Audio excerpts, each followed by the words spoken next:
विराट कोहली, रणवीर सिंग यांची जी एक दाढीची त्यांचे एक आयडियल समजतात आजचे यंगस्टर्स त्यांना.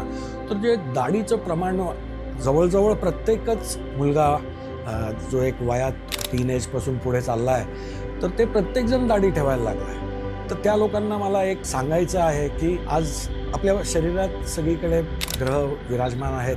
तर गाल जे आहेत, हे गाल आपला शुक्रग्रह आहे आणि तिथे आपण केसाला जेव्हा वाढवतोय, म्हणजे दाढी वाढवतोय, तर केस हे शनी आणि केतूकडे येतात. तर आज हे दोघंही संन्याशी वृत्ती असलेले ग्रह आहेत. आज दारिद्र्य, दुःख या गोष्टी यांच्यावरून बघितल्या जातात. तर शुक्र हे महालक्ष्मी आहे. तर महालक्ष्मी मातेला एक सेलिब्रेशन लागतं, तिला एक तिचं एक स्वागत व्हायला पाहिजे. तर ज्या व्यक्तीने गालावर जिथे अधिपत्य आहे शुक्रदेवाचं, महालक्ष्मी मातेचं, तिथे या संन्यासींना विराजमान करून टाकलंय, तर महालक्ष्मी मातेची कृपा कशी मिळणार आपल्याला?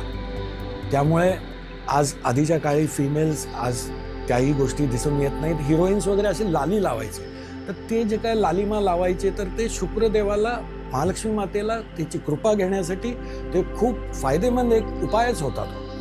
तर आज जे यंगस्टर्स दाढी वाढवत आहेत, त्यांनी निश्चित, त्यांना समजा आज शुक्रदेव म्हणजे नेम, फेम, कला, प्रेम, भोग, विलास या सगळ्या गोष्टी आपल्याला पाहिजे असतील, तर तुम्ही गालावरची दाढी पूर्ण क्लीन शेव करा आणि शुक्रदेवाला आज त्याची कृपा मिळवण्यासाठी हे पहिला उपाय की दाढी न ठेवणं.